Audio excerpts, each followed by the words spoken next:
ಶ್ರೀಮಂತರಾಗುವುದು ಹಣದಿಂದಲ್ಲ, ಆಲೋಚನೆಯಿಂದ ಪ್ರಾರಂಭವಾಗುತ್ತದೆ. ಬಡವರು ಮತ್ತು ಶ್ರೀಮಂತರ ನಡುವಿನ ದೊಡ್ಡ ವ್ಯತ್ಯಾಸವೆಂದರೆ ಬ್ಯಾಂಕ್ ಬ್ಯಾಲೆನ್ಸ್ ಮಾತ್ರವಲ್ಲ, ಆಲೋಚನಾ ವಿಧಾನ ಕೂಡ. ಬಡವರು ಹಣ ಗಳಿಸುವುದು ತುಂಬಾ ಕಷ್ಟ ಎಂದು ಭಾವಿಸುತ್ತಾರೆ, ಆದರೆ ಶ್ರೀಮಂತರು ಹಣ ಗಳಿಸಲು ಸಾವಿರಾರು ಮಾರ್ಗಗಳಿವೆ ಎಂದು ಭಾವಿಸುತ್ತಾರೆ. ನಿಮಗೆ ಸರಿಯಾದ ಮಾರ್ಗ ಮತ್ತು ಸರಿಯಾದ ಮನಸ್ಥಿತಿ ಬೇಕು. ಶ್ರೀಮಂತರು ಅವಕಾಶಗಳನ್ನು ನೋಡುತ್ತಾರೆ, ಇತರರು ಸಮಸ್ಯೆಗಳನ್ನು ಮಾತ್ರ ಎಣಿಸುತ್ತಾರೆ.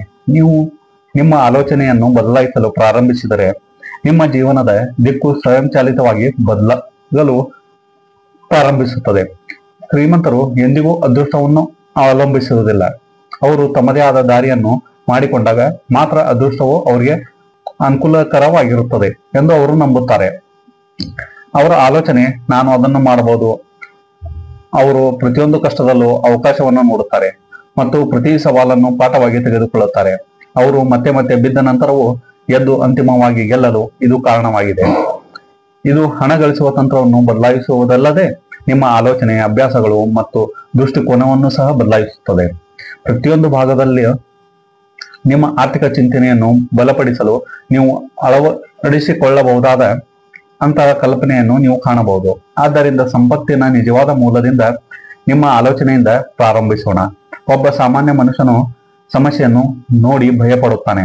ಒಬ್ಬ ಶ್ರೀಮಂತನು ಅದೇ ಸಮಸ್ಯೆಯಲ್ಲಿ ವ್ಯವಹಾರ ಕಲ್ಪನೆಯನ್ನು ಕಂಡುಕೊಳ್ಳುತ್ತಾನೆ. ಪ್ರಪಂಚದ ಹೆಚ್ಚಿನ ಶ್ರೀಮಂತ ಜನರು ಇತರರು ಬಿಟ್ಟುಕೊಡುವ ಸ್ಥಳದಿಂದ ಪ್ರಾರಂಭಿಸುತ್ತಾರೆ. ಕೆಲವರು ನೀರಿನ ಕೊರತೆಯನ್ನು ವ್ಯವಹಾರವನ್ನಾಗಿ ಮಾಡಿಕೊಂಡರು. ಕೆಲವರು ಅಪ್ಲಿಕೇಶನ್ನೊಂದಿಗೆ ಸಂಚಾರವನ್ನು ಪರಿಹರಿಸಿದರು. ಒಂದೇ ವ್ಯತ್ಯಾಸವೆಂದರೆ ದೃಷ್ಟಿಕೋನ. ಒಬ್ಬರು ಸಮಸ್ಯೆಯನ್ನು ನೋಡಿದರು, ಇನ್ನೊಬ್ಬರು ಪರಿಹಾರವನ್ನು ಕಂಡುಕೊಂಡರು. ನೀವು ಶ್ರೀಮಂತರಾಗಲು ಬಯಸಿದರೆ ಮೊದಲು ನಿಮ್ಮ ಕಣ್ಣುಗಳಿಗೆ ತರಬೇತಿ ನೀಡಿ. ನೀವು ಸಮಸ್ಯೆಯನ್ನು ನೋಡಿದಾಗಲೆಲ್ಲ ನಾನು ಅದರ ಪರಿಹಾರವಾಗಬಹುದೇ ಎಂದು ನಿಮ್ಮನ್ನು ಕೇಳಿಕೊಳ್ಳಿ. ಈ ಆಲೋಚನೆಯು ನಿಮಗೆ ಹೊಸ ಮಾರ್ಗವನ್ನು ತೋರಿಸುತ್ತದೆ ಮತ್ತು ಬಹುಶಃ ಆ ಮಾರ್ಗವು ನಿಮ್ಮ ಯಶಸ್ಸಿನತ್ತ ಕೊಂಡೊಯ್ಯುತ್ತದೆ. ಬಡವನೊಬ್ಬ ದೂರು ನೀಡುತ್ತಾನೆ, ಶ್ರೀಮಂತನೊಬ್ಬ ಪರಿಹಾರಗಳನ್ನು ಕಂಡುಕೊಳ್ಳುತ್ತಾನೆ. ನೀವು ಅವರೊಂದಿಗೆ ಸ್ನೇಹ ಬೆಳೆಸಿಕೊಳ್ಳಬೇಕು, ಏಕೆಂದರೆ ನೀವು ಪರಿಹರಿಸಬಹುದಾದ ಸಮಸ್ಯೆ ದೊಡ್ಡದಾಗಿದ್ದರೆ ನಿಮ್ಮ ಮೌಲ್ಯ ಮತ್ತು ಗಳಿಕೆ ದೊಡ್ಡದಾಗಿರುತ್ತದೆ. ಈ ಆಲೋಚನೆಯು ನಿಮ್ಮನ್ನು ಶ್ರೀಮಂತರಾಗುವ ಪ್ರಯಾಣದಲ್ಲಿ ಮುಂದಕ್ಕೆ ಕೊಂಡೊಯ್ಯುತ್ತದೆ. ಶ್ರೀಮಂತರು ರಾತ್ರೋರಾತ್ರಿ ಯಶಸ್ವಿ ಆಗಬೇಕೆಂದು ಎಂದಿಗೂ ನಿರೀಕ್ಷಿಸುವುದಿಲ್ಲ. ನಿಜವಾದ ಯಶಸ್ಸಿಗೆ ಸಮಯ ತೆಗೆದುಕೊಳ್ಳುತ್ತದೆ ಎಂದು ಅವರಿಗೆ ತಿಳಿದಿದೆ.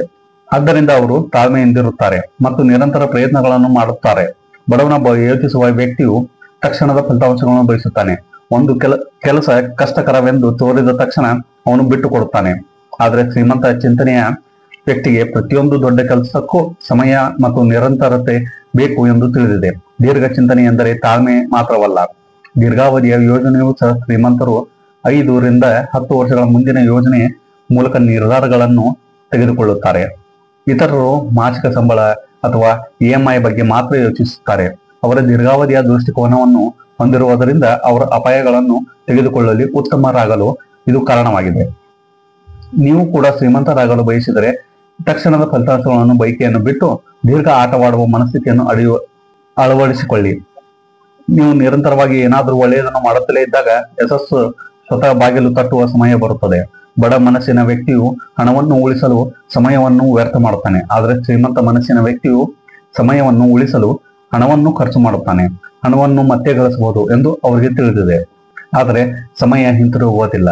ಈ ಚಿಂತನೆಯಿಂದಾಗಿ ಅವರು ತಮ್ಮ ದಿನವನ್ನು ಯೋಜಿಸುತ್ತಾರೆ. ದೈನಂದಿನ ದಿನಚರಿಯನ್ನು ಮಾಡಿ ಮತ್ತು ಸಮಯದ ಮೌಲ್ಯವನ್ನು ಅರ್ಥ ಮಾಡಿಕೊಳ್ಳಿ. ನೀವು ಸಾಮಾಜಿಕ ಮಾಧ್ಯಮದಲ್ಲಿ ಗಂಟೆಗಟ್ಟಲೆ ಸ್ಕ್ರೋಲ್ ಮಾಡುವಂತಹ ಸಣ್ಣ ವಿಷಯಗಳಲ್ಲಿ ದಿನವಿಡೀ ಸಮಯವನ್ನು ವ್ಯರ್ಥ ಮಾಡುತ್ತಿದ್ದರೆ, ಯೋಜನೆ ಇಲ್ಲದೆ ದಿನವನ್ನು ಕಳೆಯುತ್ತಿದ್ದರೆ ನೀವು ಶ್ರೀಮಂತರಾಗುವ ಕನಸನ್ನು ತ್ಯಜಿಸಬೇಕು. ಏಕೆಂದರೆ ಶ್ರೀಮಂತರಾಗುವ ಮೊದಲ ಷರತ್ತು ಸಮಯದ ಉತ್ತಮ ಬಳಕೆ. ಶ್ರೀಮಂತರು ಪ್ರತಿ ಗಂಟೆಯನ್ನು ಹೂಡಿಕೆಯಾಗಿ ನೋಡುತ್ತಾರೆ. ಇಂದಿನಿಂದ ನಿಮ್ಮ ಪ್ರತಿಯೊಂದು ಚಟುವಟಿಕೆಯು ಮೊದಲು ಅದು ನನ್ನ ಗುರಿಯತ್ತ ಕೊಂಡೊಯ್ಯುತ್ತದೆಯೇ ಎಂದು ಯೋಚಿಸಿ. ಇಲ್ಲದರೆ ಆ ಕೆಲಸವನ್ನು ಬಿಟ್ಟಬಿಡಿ. ಸಮಯದ ಮೌಲ್ಯವನ್ನು ನಿರ್ಧರಿಸಲು ಪ್ರಾರಂಭಿಸಿ. ಹಣವು ನಿಮ್ಮನ್ನು ಸ್ವಯಂಚಾಲಿತವಾಗಿ ಹಿಂಬಾಲಿಸುತ್ತದೆ.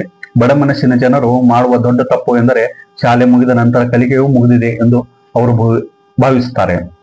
ಆದರೆ ಶ್ರೀಮಂತ ಮನಸ್ಸಿನ ವ್ಯಕ್ತಿಗೆ ನಿಜವಾದ ಕಲಿಕೆ ಶಾಲೆಯ ಹೊರಗೆ ಪ್ರಾರಂಭವಾಗುತ್ತದೆ ಎಂದು ತಿಳಿದಿದೆ. ಅವರು ಯಾವಾಗಲೂ ಹೊಸ ವಿಷಯಗಳನ್ನು ಕಲಿಯಲು ಸಿದ್ಧರಿರುತ್ತಾರೆ. ಅದು ಪುಸ್ತಕಗಳು, ಕೋರ್ಸ್ಗಳು ಅಥವಾ ತಜ್ಞರೊಂದಿಗಿನ ಸಂಭಾಷಣೆಗಳಾಗಿರಬಹುದು. ಕಲಿಕೆಯ ನಿಮ್ಮ ಕೌಶಲ್ಯಗಳನ್ನು ಹೆಚ್ಚಿಸುವುದಲ್ಲದೆ ನಿಮ್ಮ ಆಲೋಚನೆಯನ್ನು ಸಹ ಅಭಿವೃದ್ಧಿಪಡಿಸುತ್ತದೆ. ಶ್ರೀಮಂತರು ಪುಸ್ತಕಗಳನ್ನು ಓದಲು, ಸೆಮಿನಾರ್ಗಳಿಗೆ ಹೋಗಲು ಮತ್ತು ಇತರರಿಂದ ಕಲಿಯಲು ನಾಚಿಕೆ ಪಡೆದಿರಲು ಇದು ಕಾರಣವಾಗಿದೆ. ಹೊಸ ಆಲೋಚನೆಯು ನಿಮ್ಮ ಇಡೀ ಜೀವನವನ್ನು ಯಾವುದೇ ಸಮಯದಲ್ಲಿ ಬದಲಾಯಿಸಬಹುದು ಎಂದು ಅವರಿಗೆ ತಿಳಿದಿದೆ.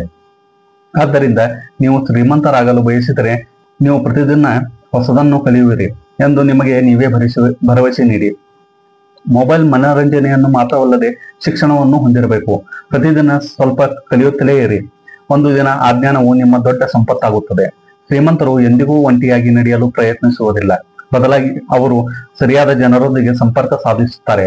ಉತ್ತಮ ನೆಟ್ವರ್ಕ್ ನಿಮ್ಮ ವೇಗ ಮತ್ತು ಯಶಸ್ಸನ್ನು ಹೆಚ್ಚಿಸುತ್ತದೆ ಎಂದು ಅವರಿಗೆ ತಿಳಿದಿದೆ. ಮತ್ತೊಂದೆಡೆ ಬಡ ಮನಸ್ಸಿನ ವ್ಯಕ್ತಿ ಯಾವಾಗಲೂ ತನಗೆ ಯಾವುದೇ ಪರಿಚಯವಿಲ್ಲ ಎಂದು ಹೇಳುತ್ತಾನೆ ಮತ್ತು ಅಲ್ಲಿಯೇ ನಿಲ್ಲುತ್ತಾನೆ. ನೆಟ್ವರ್ಕ್ ಎಂದರೆ ಪರಿಚಯಸ್ಥರು ಮಾತ್ರವಲ್ಲ, ಮೌಲ್ಯವನ್ನು ನೀಡುವುದು ಮತ್ತು ತೆಗೆದುಕೊಳ್ಳುವುದು ಎಂದರ್ಥ. ನೀವು ಯಾವುದೇ ಕ್ಷೇತ್ರದ ಜನರೊಂದಿಗೆ ಸಂಪರ್ಕ ಸಾಧಿಸಿ, ಅವರಿಂದ ಕಲಿಯಿರಿ ಮತ್ತು ಅವರಿಗೂ ಏನನ್ನಾದರೂ ನೀಡಿ. ನಿಮ್ಮ ನೆಟ್ವರ್ಕಿಂಗ್ ಒಂದು ದಿನ ನಿಮಗೆ ಹೊಸ ಅವಕಾಶಗಳನ್ನು ತರುತ್ತದೆ. ಗ್ರಾಹಕರು, ಹೂಡಿಕೆದಾರರು, ಮಾರ್ಗದರ್ಶಕರು ಅಥವಾ ಸಹ ಸಂಸ್ಥಾಪಕರು.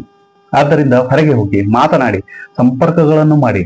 ಶ್ರೀಮಂತರಿಗೆ ನಿಮ್ಮ ನೆಟ್ವರ್ಕ್ ನಿಮ್ಮ ನಿವ್ವಳ ಮೌಲ್ಯ ಎಂದು ತಿಳಿದಿದೆ. ಶ್ರೀಮಂತರಾಗುವ ಮಾರ್ಗ ಯಾವಾಗಲೂ ಸುಲಭವಲ್ಲ, ಅದರಲ್ಲಿ ಅಪಾಯಗಳಿವೆ. ಆದರೆ ಶ್ರೀಮಂತ ಮನಸ್ಸಿನ ಜನರು ಅದಕ್ಕೆ ಹೆದರುವುದಿಲ್ಲ. ಅವರು ಅವುಗಳನ್ನು ಅರ್ಥ ಮಾಡಿಕೊಳ್ಳುತ್ತಾರೆ. ಅವರು ಕುರುಡಾಗಿ ಅಪಾಯಗಳನ್ನು ತೆಗೆದುಕೊಳ್ಳುವುದಿಲ್ಲ, ಆದರೆ ಸಂಪೂರ್ಣ ಯೋಜನೆ ಮತ್ತು ಸಂಶೋಧನೆಯ ನಂತರ ಹೆಜ್ಜೆಗಳನ್ನು ಇಡುತ್ತಾರೆ. ಮತ್ತೊಂದೆಡೆ ಬಡ ಮನಸ್ಸಿನ ವ್ಯಕ್ತಿಯು ಅಪಾಯಗಳಿಗೆ ತುಂಬಾ ಹೆದರುತ್ತಾನೆ. ಅವನು ಪ್ರಯತ್ನಿಸುವುದಿಲ್ಲ. ಅಪಾಯವನ್ನು ಅರ್ಥ ಮಾಡಿಕೊಳ್ಳುವುದು ಎಂದರೆ ಮೊದಲು ಜ್ಞಾನವನ್ನು ಪಡೆಯುವುದು, ನಂತರ ಯೋಜನೆಯನ್ನು ರೂಪಿಸುವುದು ಮತ್ತು ನಂತರ ನಿರ್ಧಾರಗಳನ್ನು ತೆಗೆದುಕೊಳ್ಳುವುದು. ಶ್ರೀಮಂತರು ವೈಫಲ್ಯಕ್ಕೆ ಹೆದರುವುದಿಲ್ಲ, ಬದಲಿಗೆ ಅದರಿಂದ ಕಲಿಯುತ್ತಾರೆ ಮತ್ತೆ ಪ್ರಯತ್ನಿಸುತ್ತಾರೆ. ಇದೇ ಕಾರಣಕ್ಕೆ ಅವರು ಮತ್ತೆ ಪ್ರಯತ್ನಿಸಲು ಮತ್ತು ಅಂತಿಮವಾಗಿ ಗೆಲ್ಲಲು ಸಾಧ್ಯವಾಗುತ್ತದೆ. ನೀವು ಕೂಡ ಅಪಾಯಗಳನ್ನು ತೆಗೆದುಕೊಳ್ಳುವ ಮನಸ್ಥಿತಿಯನ್ನು ಅಳವಡಿಸಿಕೊಳ್ಳಬೇಕು. ಆದರೆ ಬುದ್ಧಿವಂತಿಕೆಯಿಂದ ಅಪಾಯದಿಂದ ಓಡಿ ಹೋಗುವವನು ಎಂದಿಗೂ ದೊಡ್ಡದನ್ನು ಮಾಡಲು ಸಾಧ್ಯವಿಲ್ಲ. ನೀವು ದೊಡ್ಡ ಕನಸು ಕಾಣುತ್ತಿದ್ದರೆ ದೊಡ್ಡ ಅಪಾಯಗಳನ್ನು ತೆಗೆದುಕೊಳ್ಳುವ ಧೈರ್ಯವನ್ನು ಹೊಂದಿರಿ. ಸಂಬಳವನ್ನು ಅವಲಂಬಿಸಿರುವ ವ್ಯಕ್ತಿಯು ಎಷ್ಟೇ ಕಷ್ಟಪಟ್ಟು ಕೆಲಸ ಮಾಡಿದರೂ ಶ್ರೀಮಂತನಾಗಲು ಸಾಧ್ಯವಿಲ್ಲ. ಶ್ರೀಮಂತ ಮನಸ್ಥಿತಿ ಹೊಂದಿರುವ ಜನರು ಯಾವಾಗಲೂ ಬಹು ಆದಾಯದ ಮೂಲಗಳಲ್ಲಿ ಕೆಲಸ ಮಾಡುತ್ತಾರೆ. ಅಡ್ಡ ವ್ಯವಹಾರ, ಹೂಡಿಕೆ, ಬಾಡಿಗೆ ಆದಾಯ ಅಥವಾ ಡಿಜಿಟಲ್ ಆದಾಯದಂತೆ. ಒಬ್ಬರು ವ್ಯವಸ್ಥೆ ಹಿಂದೆ ಓಡಬೇಕು ಮತ್ತು ಹಣದ ಹಿಂದೆ ಅಲ್ಲ ಎಂದು ಅವರಿಗೆ ತಿಳಿದಿದೆ. ಪ್ರತಿಯೊಬ್ಬ ವ್ಯಕ್ತಿಗೂ 24 ಗಂಟೆಗಳಿರುತ್ತವೆ. ಆದರೆ ಶ್ರೀಮಂತರು ನಿದ್ದೆ ಮಾಡುವಾಗಲೂ ಅವರಿಗೆ ಗಳಿಸುವ ವ್ಯವಸ್ಥೆಗಳನ್ನು ರಚಿಸುತ್ತಾರೆ. ನೀವು ಪ್ರತಿ ತಿಂಗಳು ಒಂದೇ ಮೂಲದಿಂದ ಗಳಿಸುತ್ತಿದ್ದೀರಾ ಎಂದು ಯೋಚಿಸಿ. ಹೌದು ಎಂದಾದರೆ ನೀವು ಹೊಸ ಮಾರ್ಗಗಳನ್ನು ಹುಡುಕಬೇಕು. ನಿಧಾನವಾಗಿ ಪ್ರಾರಂಭಿಸಿ, ಆದರೆ ದಿಕ್ಕನ್ನು ಸರಿಯಾಗಿ ಇರಿಸಿ. ಸಾಮಾನ್ಯವಾಗಿ ಜನರು ಶ್ರೀಮಂತರು ವ್ಯರ್ಥವಾಗಿ ಖರ್ಚು ಮಾಡುತ್ತಾರೆ ಎಂದು ಭಾವಿಸುತ್ತಾರೆ, ಆದರೆ ಸತ್ಯ ಇದಕ್ಕೆ ವಿರುದ್ಧವಾಗಿದೆ. ನಿಜವಾದ ಶ್ರೀಮಂತರು ಪ್ರತಿ ಹಣವನ್ನು ಬುದ್ಧಿಕೆಯಿಂದ ಖರ್ಚು ಮಾಡುತ್ತಾರೆ. ಅವರು ಹಣವನ್ನು ಸರಿಯಾದ ಸ್ಥಳದಲ್ಲಿ ಹೂಡಿಕೆ ಮಾಡುವಲ್ಲಿ ಪರಿಣಿತರು ಮತ್ತು ಅದನ್ನು ಉಳಿಸುವಲ್ಲಿ ಅಲ್ಲ. ಅವರು ಎಂದಿಗೂ ಪ್ರದರ್ಶನಕ್ಕಾಗಿ ಖರ್ಚು ಮಾಡುವುದಿಲ್ಲ, ಏಕೆಂದರೆ ನಿಜವಾದ ಸ್ಥಾನಮಾನವು ಹಣವನ್ನು ಹೆಚ್ಚಿಸುವುದರಲ್ಲಿದೆ ಮತ್ತು ಅದನ್ನು ಪ್ರದರ್ಶಿಸುವುದರಲ್ಲಿ ಅಲ್ಲ ಎಂದು ಅವರಿಗೆ ತಿಳಿದಿದೆ. ಯೋಚಿಸುವ ಬಡ ವ್ಯಕ್ತಿಗೆ ಸ್ವಲ್ಪ ಹಣ ಸಿಕ್ಕ ತಕ್ಷಣ ಅವನು ಅದನ್ನು ಮೊಬೈಲ್, ಬೈಕ್ ಅಥವಾ ಬ್ರಾಂಡೆಡ್ ಬಟ್ಟೆಗಳಿಗೆ ಖರ್ಚು ಮಾಡುತ್ತಾನೆ. ಆದರೆ ಯೋಚಿಸುವ ಶ್ರೀಮಂತ ವ್ಯಕ್ತಿಯು ಹೆಚ್ಚು ಹಣ ಗಳಿಸಲು ಆ ಹಣವನ್ನು ಎಲ್ಲೋ ಹೂಡಿಕೆ ಮಾಡುತ್ತಾನೆ. ಕಾಲಾನಂತರದಲ್ಲಿ ಇಬ್ಬರ ಆರ್ಥಿಕ ಸ್ಥಿತಿಯನ್ನು ಬದಲಾಯಿಸುವ ವ್ಯತ್ಯಾಸ ಇದು. ಖರ್ಚು ಮಾಡುವ ಮೊದಲು ನೀವು ಸಹ ಯೋಚಿಸಬೇಕು, ಅದು ಅಗತ್ಯವೋ ಅಥವಾ ಪ್ರದರ್ಶನವೋ. ಖರ್ಚುಗಳನ್ನು ನಿಯಂತ್ರಿಸುವುದು ಮತ್ತು ಬುದ್ಧಿವಂತಿಕೆಯಿಂದ ಹೂಡಿಕೆ ಮಾಡುವುದು ಸಂಪತ್ತಿನ ಗುರುತು. ಶ್ರೀಮಂತರಾಗಲು ದೊಡ್ಡ ಕೀಲಿ ಎಂದರೆ ನಿಮ್ಮ ಮೇಲಿನ ನಂಬಿಕೆ. ಶ್ರೀಮಂತ ಚಿಂತನೆಯ ಜನರು ಏನು ಹೇಳುತ್ತಾರೆಂದು ಎಂದಿಗೂ ಕಾಳಜಿ ವಹಿಸುವುದಿಲ್ಲ. ಆರಂಭದಲ್ಲಿ ಎಲ್ಲರೂ ಅವರನ್ನು ಹುಚ್ಚರೆಂದು ಕರೆದರೂ ಸಹ ಅವರು ತಮ್ಮ ಕನಸುಗಳನ್ನು ಅನುಸರಿಸುತ್ತಾರೆ. ಸಾಧಿಸಿದ ಯಾವುದೇ ದೊಡ್ಡ ವಿಷಯಗಳನ್ನು ಹಿಂದೆ ಅಸಾಧ್ಯವೆಂದು ಪರಿಗಣಿಸಲಾಗಿತ್ತು ಎಂದು ಅವರಿಗೆ ತಿಳಿದಿದೆ. ಇತರರು ಏನು ಯೋಚಿಸುತ್ತಾರೆ? ನೀವು ನಿಮ್ಮ ಮೇಲೆ ನಂಬಿಕೆ ಇಟ್ಟರೆ ನೀವು ಏನು ಬೇಕಾದರೂ ಮಾಡಬಹುದು. ನಾನು ಅದನ್ನು ಮಾಡಬಹುದು ಎಂದು ಶ್ರೀಮಂತರು ಪದೇ ನೆನಪಿಸಿಕೊಳ್ಳುತ್ತಾರೆ. ನಾನು ಅದನ್ನು ಮಾಡದಿದ್ದರೆ ಯಾರು ಮಾಡುತ್ತಾರೆ? ಇಂದಿನಿಂದ ನೀವು ನಿಮ್ಮನ್ನು ನಂಬಲು ಪ್ರಾರಂಭಿಸಿ. ಈ ನಂಬಿಕೆ ನಿಮ್ಮ ಆಲೋಚನೆಯನ್ನು ಬದಲಾಯಿಸುತ್ತದೆ ಮತ್ತು ಆ ಆಲೋಚನೆಯು ನಿಮ್ಮ ಇಡೀ ಜೀವನವನ್ನು ಬದಲಾಯಿಸುತ್ತದೆ.